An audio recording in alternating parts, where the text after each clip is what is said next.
28 March. இன்னைக்கு ஏசப்பா நம்மளை பார்த்து என்ன சொல்கிறாங்கன்னா, பொக்கிஷம் பரலோகத்திலே உங்களுக்கு பொக்கிஷங்களை சேர்த்து வைங்கள்னு மத்தேயு 6:20 சொல்லப்பட்டிருக்கு.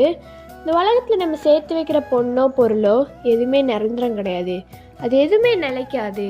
ஆனால் பரலோகத்தில் எப்படி பொக்கிஷம் சேர்த்து வைக்கணும்னா, நம்ம இந்த உலகத்தில் செய்கிற நல்ல விஷயங்கள் எல்லாமே ஜீவ புஸ்தகத்தில் எழுதப்படும்.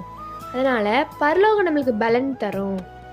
நம்ம நிறைய டைம் பாவம் செஞ்சு இதெல்லாம் யாரும் பார்க்க மாட்டாங்க, நம்ம அப்பா அம்மாட்டேருந்து நம்ம டீச்சர்ஸ்டேருந்து மறைச்சிடலாம்னு நினைக்கலாம். ஆனால் ஏசப்பா பார்த்துட்டே இருக்காங்க, பார்த்து நம்மளை ஜீவ புஸ்தகத்தில் எழுதிக்கிட்டே இருக்கிறாங்க. அதனால் உங்களோட பொக்கிஷத்தை நீங்கள் சேர்த்து வைக்க ட்ரை பண்ணுங்கள். இன்றைக்கி நம்ம ஏசப்பாட்ட என்ன கேட்கணுன்னா, ஏசப்பா நான் பரலோகத்தில் பொக்கிஷத்தை சேர்த்து வைக்க எனக்கு உதவி செய்யுங்கன்னு கேளுங்க. ஏசப்பா உதவி செய்வாங்க. பை ட்ரூத் ஆஃப் மெல்ஷி, ஹேவ் அ ஃபேபுலஸ் டே.